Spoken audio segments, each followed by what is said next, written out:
Hello everyone, कैसे हैं आप सब। आई होप आप सब बहुत अच्छे होंगे। तो आइए हम लोग अपनी नेक्स्ट क्लास से स्टार्ट करते हैं। तो पिछले क्लास में हमने पढ़ा कि हैबिटेट्स क्या होते हैं, एडॉप्टेशंस क्या होते हैं और हमने जाना कोस्टल एरियाज़ के बारे में। आज हम लोग क्या बात करने वाले हैं, आज हम लोग बात करेंगे कि प्लांट्स को हम कितने पार्ट्स में डिवाइड करते हैं उनके हैबिटेट्स के अकॉर्डिंग। तो आइए स्टार्ट करते हैं।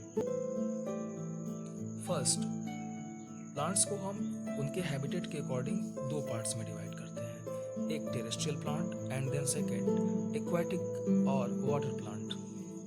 तो सबसे पहले हम लोग बात करेंगे टेरेस्ट्रियल और लैंड प्लांट्स के बारे में। Most of the plants grow on land, these are known as terrestrial plants.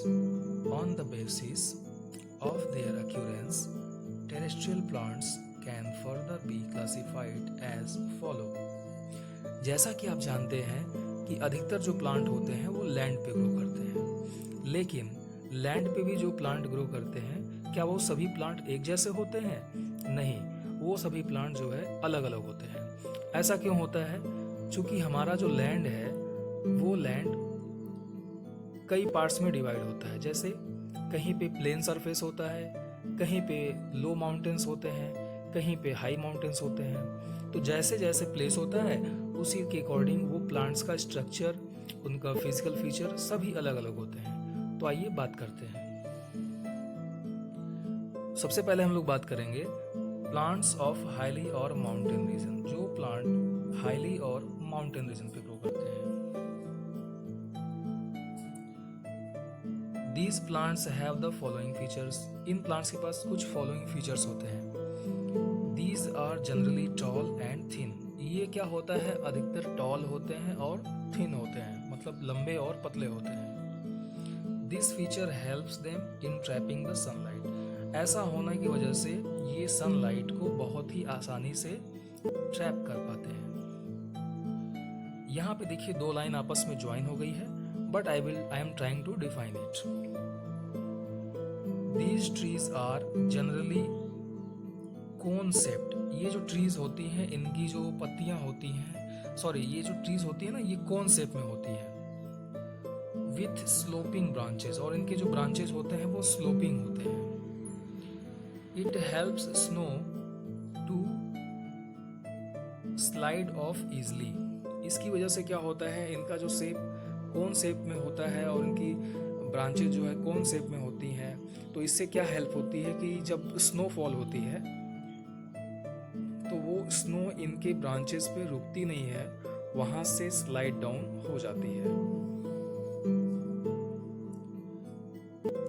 और ड्यू टू दिस शेप, इस शेप के होने की वजह से they are named to as coniferous plant और कॉनिफर्स।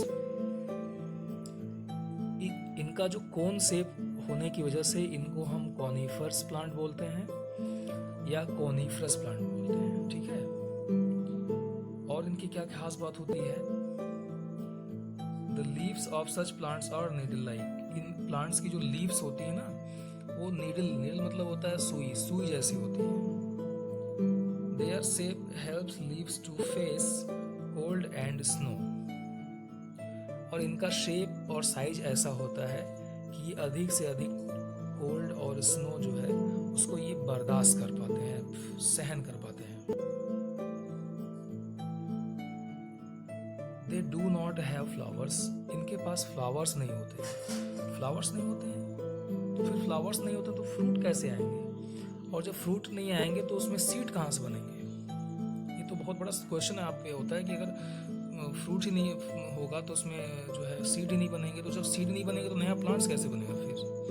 तो उसमें होता क्या है, दे बियर कोन्स। इनके पास फ्लावर नहीं होते, इनके कोन्स होते हैं, मतलब इनके कोन शेप में कुछ निकले होते हैं, फ्रूट जैसे होते हैं वो कोन शेप में होते हैं। मतलब इनके जो फ्रूट्स भी आते हैं ना वो कोन शेप में आते हैं। Their seeds grow inside the cones. और उनके जो सीड्स होते हैं उसी कोन्स के अंदर ग्रो करते हैं। मतलब इनके फ्लावर नहीं आते, इनके डायरेक्ट कोन्स आते हैं। Pine, fir, spruce, deodar are the examples of conifers plant. Conifers plant में कौन कौन से प्लांट आते हैं? इसमें आपका आता है पाइन, देवदार, स्प्रूस, फर। ओके, अब हम बात करेंगे प्लांट्स ऑफ प्लेन रीजन, मतलब प्लेन रीजन में जो प्लांट होते हैं उनकी क्या क्वालिटी होती है। ओके, प्लांट्स और trees that grow in the plain have following features. जो प्लांट प्लेन एरिया में ग्रो करते हैं उनके पास कुछ फॉलोइंग फीचर्स होते हैं। These trees have lots of leaves with branches spread around। In trees के पास क्या होता है कि ढेर सारी ब्रांचेज होती हैं और वो ब्रांचेज बहुत लंबी लंबी बहुत दूर तक फैली होती हैं जो है, और इनके प्लांट्स में ढेर सारे लीव्स होती हैं। जैसे आप बनियान ट्री देख लो, आप जो है पीपल ट्री देख लो, ठीक है। Their leaves are flat and thin। इनकी जो लीव्स होती हैं फ्लैट होती हैं, मतलब चौड़ी होती हैं और पतली होती हैं। These help in evaporating the excess water and keep them cool। ये क्या करते हैं कि इनके बॉडी में जो एक्स्ट्रा वाटर होता है ना, उसको क्या करती हैं, ये इवेपोरेट करती हैं, मतलब उसको भाप के रूप में उसको बाहर निकालती हैं अपनी पत्तियों के द्वारा। ऐसा करने के पीछे रीज़न क्या होता है? ऐसा करने से वो अपने आप को कूल मतलब ठंडा कर पाती हैं, अपने टेम्परेचर को नॉर्मल कर पाती हैं, अपने बॉडी को कूल कर पाती हैं। ओके,